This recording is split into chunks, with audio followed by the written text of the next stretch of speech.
송년주일에 주시는 하나님의 말씀입니다. 디모데후서 4장 6절에서 8절 말씀입니다.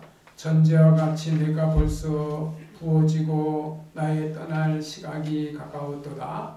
나는 선한 싸움을 싸우고 나의 달려갈 길을 마치고 믿음을 지켰으니 이제후로는 나를 위하여 의의 면류관이 예비되었으므로 주 곧 의로우신 재판장이 그날에 내게 주실 것이며 내게만 아니라 주의 나타나심을 사모하는 모든 자에게도니라. 아멘. 이 본문의 말씀을 가지고 오늘 제목의 말씀은 달려갈 길을 마치고, 이런 제목으로 말씀을 전하겠습니다. 오늘 본문은 이 사도 바울이 그의 후계자 디모데에게 보낸 편지 가운데 일부입니다. 디모데후서는 사도 바울의 기록한 서신서들 가운데 가장 나중에 기록된 것입니다. 이때 사도 바울은 로마의 감옥에 갇혀 있었습니다. 디모데후서 4장 16절 말씀이 밝히는 바와 같이 이미 사도 바울은 로마의 황제 네로 앞에서 자신을 변명할 기회를 가졌습니다. 그렇지만 그때 사도 바울은 변호해주는 사람이 아무도 없었습니다. 모두가 이 세상의 임금을 두려워했기 때문입니다. 사도 바울은 이제 곧 자신이 네로 황제의 판결로 목배임을 당할 것을 알고 있었습니다. 그렇지만 그는 네로 황제가 자기의 목숨을 빼앗는다고 여기지 않았습니다. 또한 아무도 자기를 변호해 주지 않아서 자신이 죽는 것이라고도 생각하지 않았습니다. 사도 바울은 예수님에게 사로잡힌 후에 자신의 일생을 예수님께 산제물로 드리기 위해서 살았습니다. 이제 그는 자기의 생명을 예수님께 드리기를 바랬습니다. 사도 바울이 스스로 바치자고 했던 것입니다. 그러기에 그는 아무에게도 허물을 돌리지 않았습니다. 사람은 누구나 마지막 순간이 다가오면 모든 가식을 벗고 신실하기 마련입니다. 마찬가지로 사도 바울도 자신의 마지막 순간을 바라보면서 진실한 마음으로 자신의 후계자 디모데에게 그가 맡은 직무를 다할 것을 간곡하게 당부합니다. 오늘은 금년의 마지막 주 송년주일입니다. 코로나 질병으로 고통 중에서 금년 한 해 우리는 달려갈 길을 다 마쳤습니다. 한 해 동안 여러분 벌써 52주를 달려왔습니다. 여기 오신 분들은 성공하신 분들입니다. 할렐루야. 네, 성공하신 분들이. 교회 예배도 드리지 말라, 비대면으로 해라, 예배 드리지 말라, 그래도 와서 기도하고 또 헌금도 하고 봉사도 하고 수고도 하고 울면서 기도하고, 부족한 종을 위해서 많이 여러분들이 봉사 헌신해 왔습니다. 우리도 우리 일생에 달려갈 길을 모두 마칠 때가 분명히 있습니다.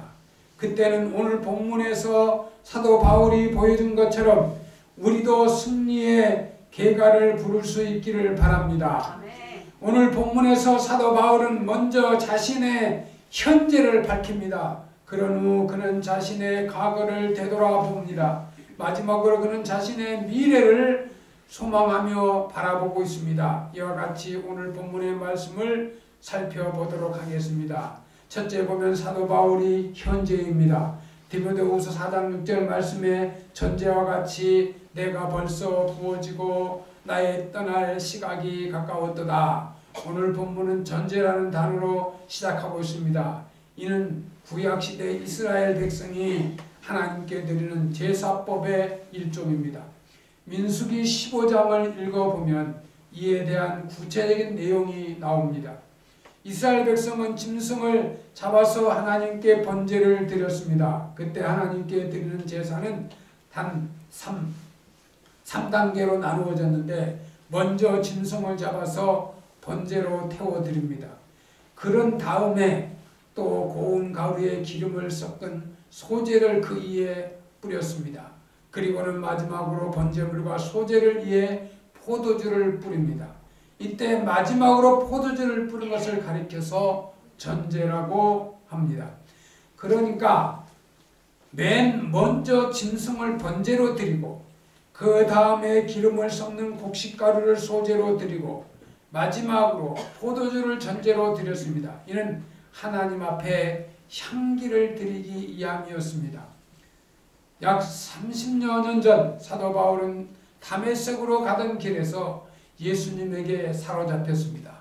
그때부터 사도 바울은 자신의 직무를 다하기 위하여 자기의 몸을 아낌없이 불태웠습니다. 말하자면 사도 바울의 삶은 이미 하나님께 번제로 드려졌던 것입니다. 이 사도 바울의 몸에는 예수의 흔적이 많이도 남겼습니다. 사도 바울은 옥에 갇히기도 많이 했습니다. 매도 수없이 맞았습니다. 여러 번 죽을 뻔했습니다. 말하자면 사도 바울의 삶은 이미 고운 가루가 되어 하나님께 소제로 드려졌던 것입니다. 마지막으로 사도 바울은 자신을 전제로 하나님께 드리기를 바랬습니다. 마치 붉은 포도주가 제단에 뿌려짐으로 하나님께 드리는 제사가 암결되는 것처럼 사도 바울은 자신의 붉은 피를 뿌림으로 주를 위한 자신의 사역과 삶을 마무리하기로 원했던 것입니다. 사도 바울은 로마의 시민권을 갖고 있었습니다. 그에게는 십자가형이 해당되지도 않았습니다. 그는 참수형 곧 목배임을 당해야 했습니다. 말하자면 사도 바울은 이제 자기가 목배임을 받을 날이 임박했다는 사실을 예견하고 있었습니다. 저는 이 사도 바울의 목배임 현장에 성지순례 가서 직접 그 기념교회를 보고 왔어요. 사람이 마지막 끝을 낼 때 어떻게 이 생을 마치는가 중요한데 전 몸을 사도 바울은 하나님께 드렸다. 번제로 드려졌다. 사도 바울은 오늘 본문에서 내가 벌써 부서지고 라고 말했습니다. 이미 사도 바울에 대한 심리는 끝이 났고 이제는 판결과 집행만 기다리고 있을 뿐입니다. 그러기에 사도 바울은 자기가 전제와 같이 부음이 되었다는 것을 기정사실로 받아들입니다. 오늘 본문 6절 하반부에 있는 말씀을 읽어보면 나의 떠날 기약이 가까웠도다. 사도 바울은 여기서 자기의 죽을 때를 가리켜 떠날 시각이라는 말로 표현합니다. 그는 자기의 죽을 때가 이미 다가왔음을 밝히고 있는 것입니다. 사도 바울은 자기가 곧 목배임을 당할 것임을 알고 있습니다. 인간적인 견지에서 보면 이는 참으로 참혹한 죽음입니다. 그럼에도 불구하고 사도 바울은 자기의 죽음을 결코 두려워하거나 고통스럽게 생각하지를 않았습니다. 사도 바울은 자기의 죽음을 떠나는 것으로 여겼습니다. 바울은 장막 만드는 일을 했습니다. 그동안 그는 여러 곳을 다니며 장막을 치기도 하고 걷기도 했습니다. 이제 그는 하늘나라에 영원한 장막을 치기 위하여 이 땅에서 장막을 걷고자 했던 것입니다. 이 장막을 거둔다. 마지막 그 사람이요 이 세상 살면서 많은 것을 치고 살지만 하나씩 하나씩 정리하는 것도 지혜예요.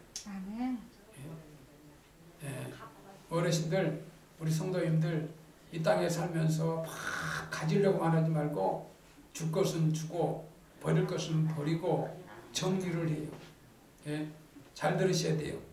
여러분이 아무리 장롱 속에 좋은 옷이 있어도요 죽고 난 뒤에 다른 사람이 좋은 옷 안 입어요. 살아있을 때 좋은 옷 있으면은 내가 이거 안 입으면 다른 사람 주세요 그러면은 고마워 그러고 감사하고 그래요. 그게 지혜예요. 지혜.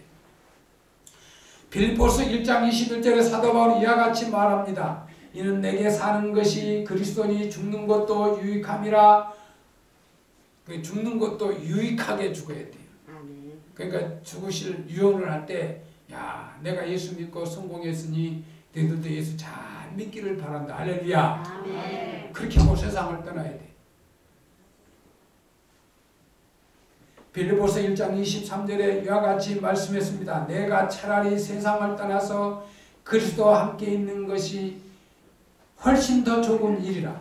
우리가 언젠가는 전제와 같이 부름이 되고 우리의 떠날 시각이 가까워질 것입니다. 그때에는 우리도 사도 바울처럼 우리에게는 죽는 것도 유익하며 차라리 우리가 세상을 떠나서 그리스도와 함께 있는 것이 훨씬 더 좋은 일이라고 고백할 수 있기를 바랍니다. 우리도 사도 바울과 같이 우리에게도 사는 것이 예수 그리스도임을 잊지 맙시다. 성도 여러분, 우리도 곧 전제와 같이 부음이 될 것입니다. 우리에게도 곧 떠날 시각이 다가올 것입니다. 이 사실을 깊이 명심하면서 우리 모두 예수 그리스도의 사람으로서 우리 각처에서 맡겨진 직무에 열심을 다해서 늘 충성하시기를 바랍니다. 아멘. 살아있는 동안 내게 주신 직무에 대해서 충성을 다해야 돼. 가장은 가장으로, 예? 사장은 사장으로, 예? 대통령은 대통령으로, 국회의원들은 국회의원으로 충실을 다해야 돼. 두 번째는 사도 바울의 과거인데요. 디모데후서 4장 7절에 보면 나는 선한 싸움을 싸우고 나의 달려갈 길을 마치고 믿음을 지켰다. 여기서 사도 바울은 세 개의 동사를 사용했는데 모두 완료형입니다. 싸웠다, 마쳤다, 지켰다. 한마디로 사도 바울은 자기의 직무를 다했다는 것입니다. 그러기에 그는 아무런 아쉬움이나 뉘우침이 없이 자신의 삶을 기쁘게 마감할 수 있었던 것입니다. 사도 바울이 싸웠던 선한 싸움을 생각해 봅시다.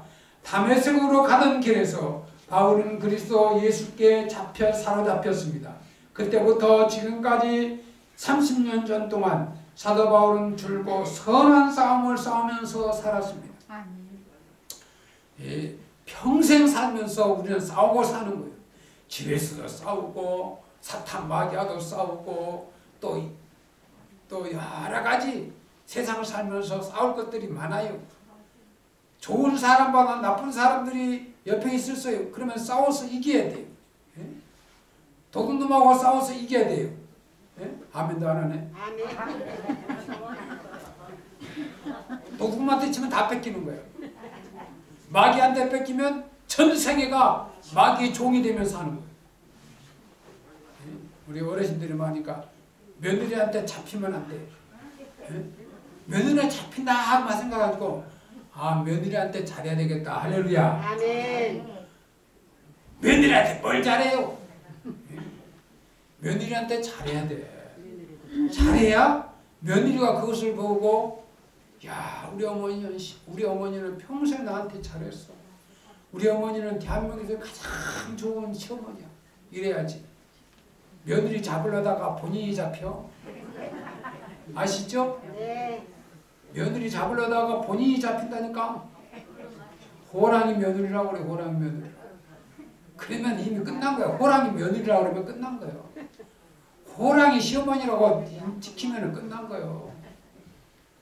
아이고, 저희는 철이 있는지 없는지 항상 없고, 저희는 속이 없나 봐. 내가 말해도 속이 없고, 예? 좋아도 그리고 싫어해도 그리고 항상 그냥 속이 없는 것처럼 보여. 그렇게 잘 보여야 돼. 잘. 할렐루야. 아멘. 서로가 잘 보여야 돼. 서로가. 예? 1년 동안 또 살면서 선한 일을 하고, 예? 세상 떠날 때에도 우리 어머니는 정말 선한 시어머니야. 그래야지. 아이고, 그렇게 악착같이 그렇게 그냥 우리들을 괴롭히더니 가셨네. 시원하다. 아이고, 시원하다. 잘 죽었다. 잘 죽었다. 그러니까 이렇게 춥지. 아니, 추운 날 생각하니까요. 야, 저 결혼할 때요. 엄청 추웠어요. 그래서 야, 지독한 사람들이 결혼한 것보다 나도 지독하고 사모도 지독하고 그런가 봐. 혼자만 젊은이만 나도 지독하고 사모도 지독하고. 아니 그때 엄청 좋았어. 뒤돌아보니까 그렇다 이 말이에요. 싸우면서 선한 싸움. 그래서 저하고 상호 싸우는데도요. 끝장내려고 싸우는 게 아니에요. 서로 잘하려고 하는 거지. 네? 내 의견이 옳다. 내 생각이 옳다. 이렇게 사는 게 옳은 거다고 서로 주장하고 싸우는 거지. 그게 집구석을 그냥 파산시키려고 싸우는 게 아니라고. 네? 여러분 싸워도 긍정적인 생각으로 좋은 생각으로 싸우는 것은 서로 발전하는 거예요. 네? 국가끼리 싸워도 미국하고 러시아하고 하는 것도요. 세계 평화를 위해서 하는 거예요. 우리나라하고 일본하고도 평화를 위해서 대립을 하고 있는 거예요. 우리가 일본의 뭐 종입니까? 일본은 마음대로 해도 되는 겁니까? 이런 것 때문에 우리가 싸우는 견지하고 싸우는 그걸 나쁘다 하면 안 되는 거예요. 싸움이 나쁠 수는 없어요. 바울도 선한 싸움을 싸우고 살았어요. 우리도 싸우고 살아야 돼요. 나라와 나와끼리도 싸울 수 있어요. 네? 싸움이 나쁜 게 아니라 1년 동안 싸우고 산 거예요. 할렐루야. 아멘. 우리가 코로나 바이러스를 싸우고 있는 거예요. 막 예방 접종을 하고, 막 의사들을 투입하고, 국가 예산을 투입하고, 코로나 바이러스를 싸우고 전쟁을 치르고 있는 거예요. 전쟁을 치르려면 대통령 말도 잘 들어야지. 하라면 하고 하지 말라면 하지 말고. 그런데 야 마스크 쓰라는데 마스크 안 쓰고, 저도 버스를 타는데 마스크를 이렇게 좀 코 밑으로 내리고 이렇게 하니까 마스크 똑바로 써요. 예, 알았습니다. 그래야 돼요. 어디서 택시 기사한테 당신 말 운전이나 하지 뭐 마스크 쓰라고 그렇게 하면 안 되는 거예요. 그래서 싸우잖아. 이게 선한 싸움이야. 이 코로나하고 지금 싸우고 있는 거예요. 코로나하고. 그 다 지켜줘. 오늘도 이렇게 다 마스크 드렸잖아요. 네? 마스크 어제도 마스크 드리고 성탄절에 왜? 코로나하고 싸워서 우리가 전쟁할 때 방독면을 쓰고 싸우는 거예요. 그렇죠? 가스 하면은 방독면 쓰고 나가서 싸우는 것처럼 이 땅에 사는 게 우리가 악한 싸움이 아니라 선한 싸움. 하나님의 나라를 세우고 하나님의 뜻을 이루기 위해서 싸우는 거예요. 할렐루야. 네. 그래서 바울은 선한 싸움을 싸웠다. 예? 여러분도 이제 천국 가기 전에 자식들 앞에서 내가 선한 싸움을 싸웠다. 이제는 하나님께서 내게 주실 상만이 있다. 걱정하지 마라. 너희들 대해서 잘 믿고 천국에서 만나자. 이렇게 유언해. 할렐루야. 아멘. 아멘을 크게 해야 돼. 할렐루야. 아멘. 그 신앙이 굉장히 중요해요. 예? 이 땅에 살면서 오직 믿음을 지키고 믿음으로 승리해야 돼. 할렐루야. 아멘. 사도 바울은 고린도전서 6장 26절과 에베소서 6장 2절의 말씀과 같이 그는 경기장에서 선수가 단절하는 것처럼 권투를 하는 것처럼 또는 씨름을 하는 것처럼 땀을 흘리며 열심히 싸웠습니다. 에베소서 6장 12절 말씀에 보면 사도 바울은 군인들의 전투를 예로 들기도 했습니다. 마치 전쟁터에서 군인이 전신갑주를 입고 전투하는 것처럼 그는 여러 대적들과 필사적으로 싸웠습니다. 사도 바울은 악한 마귀와 싸웠습니다. 또한 통치자들과 권세자들과 어둠의 세상 주관자들과 하늘에 있는 악의 영들과 싸웠어요. 그는 우상을 숭배하는 자들과 싸웠습니다. 하나님의 진리를 거스르는 율법주의자들과도 싸웠습니다. 사도 바울은 하나님의 교회를 어지럽히는 자들과도 싸웠습니다. 그는 하나님의 말씀을 혼잡케 하며 허탄한 이야기를 하는 자들과도 싸웠습니다. 아울러 사도 바울은 그의 지체 안에서 그를 죄의 법 아래로 끌어내려고 하는 육체의 소욕과도 싸웠습니다. 그 욕심과도 싸웠어요. 여러분 사람이 하나를 가지면 둘을 가지고 싶고 둘을 가지면 다섯을 가지고 싶고 다섯을 가지면 열을 가지고 싶고 욕심이 막 생기는 거예요. 목사도 통장에 돈이 오면 욕심이 안 생기겠어요? 사람이기 때문에 야 이거 가지고 뭐 맛있는 것도 사 먹고 내가 좋은 옷도 사 입고 근데 그 욕심을 버려야 돼요. 하나님 앞에서 이렇게 살면 안 되지. 이건 선한 일에 좋은 일에 하나님이 보내라고 천사를 통해서 보내줬는데 좋은 일에 써야지. 이런 마음을 빌어야 돼. 예? 교회가 헌금에 많이 들어와도 욕심 부리면 안 돼. 다 하나님을 위해 써야 돼. 어려운 이웃을 돕고 교회를 잘 깨끗하게 하고, 예? 사회 봉사도 하고, 예? 정말 굶주린 자들을 도와줄 수도 있고, 그런 것을 교회가 해야 돼. 한국 교회가 대형화가 되면서, 대형화가 됐으면 더 한국 교회가 복음화가 돼야 되는데 왜 한국 교회가 지금 더 어렵느냐? 대형화가 되다가 지금 폭락을 하고 있어요. 지금 주저앉은 뭐 손발이 다 떨어져가는 이게 지금 있어요. 왜? 나는 교회가 크게 짓는 것은 저는 싫어해요. 작은 교회들, 아름다운 교회들을 잘 지어진 교회들이 구석구석에 많아진 걸 전 좋아해요. 그래서 주차장도 필요 없어. 걸어서 교회 가고, 아침에도 가고, 점심에도 가고, 저녁에도 가고, 예배 끝나면 그냥 버스도 운행도 안 하고, 이렇게. 저는 그런 게 좋아요. 막 주차장 막 엄청 넓혀놓고, 뭐, 에? 그게 돈이야, 다. 전부, 막 교회 막 몇천억 들어가지고 지어놓고, 다 돈이야. 에? 다 돈이야. 하나님은 다 보고 계시고. 뭐 큰 교회도 하나님이 세워준 걸 좋아하실 거예요. 그러나 다 큰 교회가 세워지기를 원하신 것만 아닐 거예요. 작은 교회도 잘 세워지고 하나님이 기뻐하는 일을 하느냐는 거예요. 작은 교회나 큰 교회나 정말 하나님 기뻐하는 일을 하고 있느냐? 이 악의 영들과 악의 영들과 싸워서 승리하려고 하는 마음을 가지고 있느냐? 이게 가장 중요하다 이겁니다. 사도 바울은 그리스도의 진리를 위하여 싸웠습니다. 그리스도의 교회를 위하여 싸웠습니다. 그리스도의 바른 일꾼이 되기 위하여 싸웠습니다. 이와 같이 사도 바울은 오로지 그리스도를 위한 것이었습니다. 그러기에 그의 싸움은 선한 싸움이었습니다. 빌립보서 1장 40절의 말씀과 같이 우리에게도 그와 같은 싸움이 있습니다. 우리도 선한 싸움을 싸워야 한다는 말씀입니다.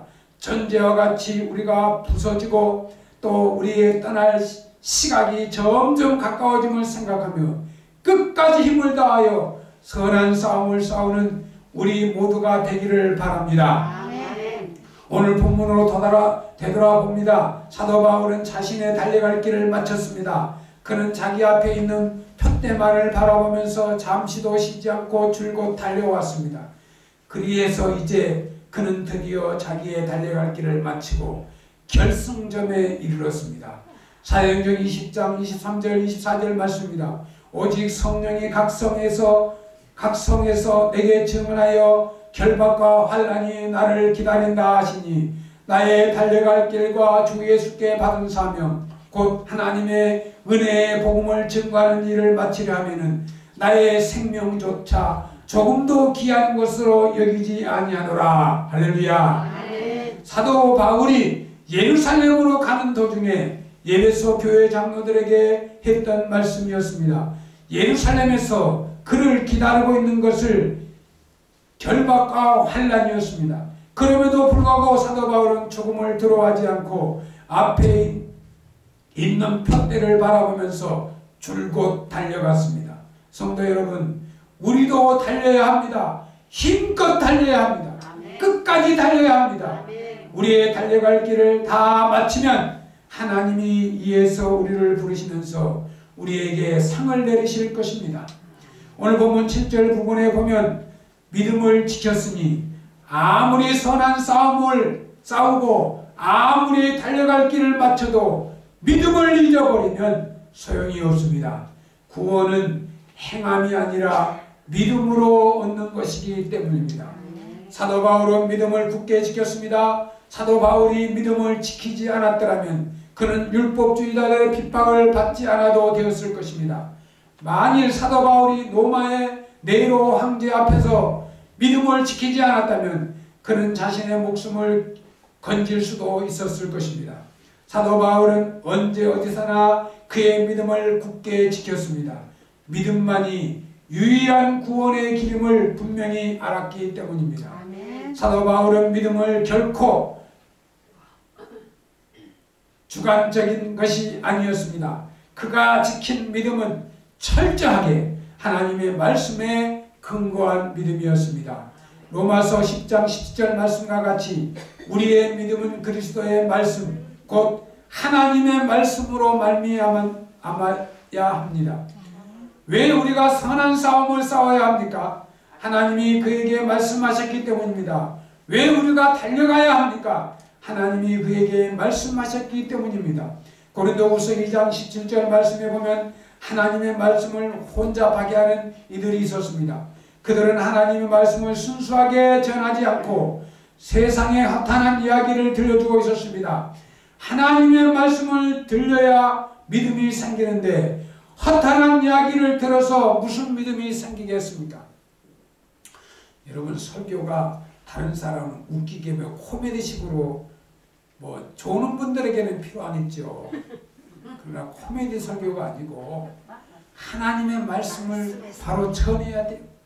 하나님의 말씀이 들어가게끔, 하나님의 말씀이 꿀맛이 되게끔. 할렐루야. 디모데후서 4장 1절에 사도 바울은 디모데에게 이와 같이 당부합니다. 하나님 앞과 살아있는 자와 죽은 자를 심판하실 그리스도 예수 앞에서 그가 나타나실 것과 그의 나라를 두고 엄히 명하노니 너는 말씀을 전파하라. 때를 얻든지 못 얻든지 항상 힘쓰라. 범사에 오래 참음과 가르침으로 경책하며 경계하며 고나라. 이 세상에 허탄한 이야기를 들려주어서는 믿음이 생기지 않습니다. 사도 바울은 디모데에게 하나님의 말씀을 전하라고 엄히 명했던 것입니다. 우리는 언제나 하나님의 말씀에 굳게 서서 하나님의 말씀에 근거한 바른 믿음을 지키시기를 바랍니다. 사랑하는 성도 여러분, 우리에게도 이 세상을 떠날 시각이 찾아올 것입니다. 그때 우리도 우리의 삶을 뒤돌아보게 될 것입니다. 나는 선한 싸움을 싸우고 나의 달려갈 길을 마치고 믿음을 지켜노라. 우리 모두도 기쁨으로 승리의 계가를 부를 수 있기를 바랍니다. 셋째로 사도 바울은 미래입니다. 디모데후서 4장 8절 말씀에 이제부터는 나를 위하여 의의 면류관이 예비되었으므로 곧 의로우신 재판장이 그날에 내게 주실 것이며 내게만 아니라 주의 나타나심을 사모하는 자에게니라. 사도 바울은 선한 싸움을 싸웠습니다. 달려갈 길을 마쳤습니다. 믿음을 지켰습니다. 이제부터는 나를 위하여 의의 면류관이 예비되었으므로 이제 그는 땀을 닦으면서 재판장 앞에 서게 될 것입니다. 재판장은 그의 머리에 면류관을 씌워줄 것입니다. 오늘날도 말하면 목에 메달을 걸어주는 것과 같습니다. 사도 바울은 오늘 본문에서 자신이 받을 면류관을 가리켜서 의의 면류관이라고 부르고 있습니다. 왜냐하면 그 의의 면류관은 주 곧 의로우신 재판장이 그에게 주시는 것이기 때문입니다. 다시 말해서 그가 받을 면류관은 의로운 판결에서 따른 것이기 때문입니다. 사도 바울은 로마의 언론에서 불의한 판결을 받았습니다. 한마디로 네로 황제는 불의한 재판관이었습니다. 고린도후서 5장 10절 말씀과 같이 장차 우리 모두는 그리스도의 심판대 앞에 서야 합니다. 그리스도의 심판대에서는 결코 불의한 판결이 내려지지 않습니다. 예수님은 의로운 재판장이시기 때문에 그곳에서는 의로운 판결만 내려지는 것입니다. 예수님은 우리의 모든 행위뿐만 아니라 우리의 마음에 숨어있는 동기까지도 완벽하게 아십니다. 그러기에 예수님의 심판에는 잘못이나 실수가 있을 수 없습니다. 예수님은 우리가 행한 대로 우리를 심판하시며 우리에게 상을 내리십니다. 오늘 본문 끝부분에 사도 바울은 누구에게 의의 면류관이 주어진다고 말했습니까? 내게만 아니라 주의 나타나심을 사모하는 모든 자에게니라. 사도 바울뿐만 아니라 주의 나타나심을 사모하는 모든 자에게도 의의 면류관이 주어질 것입니다. 성경에는 세 종류의 심판이 나옵니다. 첫째는 분리되는 심판이고, 여기는 곡식과 가라지가 분리되고 양과 염소가 분리됩니다. 둘째는 벌받을 심판입니다. 생명책에 기록되지 못한 자는 심판입니다. 셋째는 상받을 심판입니다. 성도들이 충성한 대로 보상받는 심판입니다. 그러니까 여러분이 이 땅에서 정말 충성스럽게 봉사를 지냈으면 상 받을 심판이 있어요. 선한 싸움을 싸우고 달려갈 길을 마치고 믿음을 지킨 사람은 상 받을 것을 기대하시기 바랍니다. 사랑하는 성도 여러분, 선한 싸움을 싸우십시다. 힘껏 그리고 달려갑시다. 믿음을 지킵시다. 성도 여러분, 그리스도의 심판대 앞에 서는 날 우리 모두 곧 주 의로우신 재판장께서 주시는 의의 멸류관을 받아 쓰시기를 바랍니다. 성도 여러분, 이 땅에 살면서 여러분에게 하나님의 칭찬과 하나님 예수님의 상과 그리고 성령님의 위로가 여러분과 함께 하시기를 주님의 이름으로 축원합니다. 기도하겠습니다. 하나님 아버지 감사드립니다. 2021년도 송년주의를 맞이하여 달려갈 길을 마치고 하나님의 말씀을 선포했습니다. 우리 백석교회 모든 성도들이 한 해 동안 이 길 속에서도 믿음을 지키고 달려갈 길을 마친 것처럼 주님 앞에 서는 그날까지 선한 싸움을 싸우고 달려갈 길을 다 마치고 그래서 하나님 앞에 의의 멸류관을 받고 충성된 하나님 앞에 인정받고 복된 성도가 되게 하여 주옵소서. 귀한 것, 하나님의 말씀을 선포한 것, 또 하나님의 말씀을 들은 것 다 기억하시고 하나님 이 땅에서 승리자로 하나님의 뜻을 이루는 자로 인도해 주옵소서. 예수님의 이름으로 기도드리옵나이다. 아멘.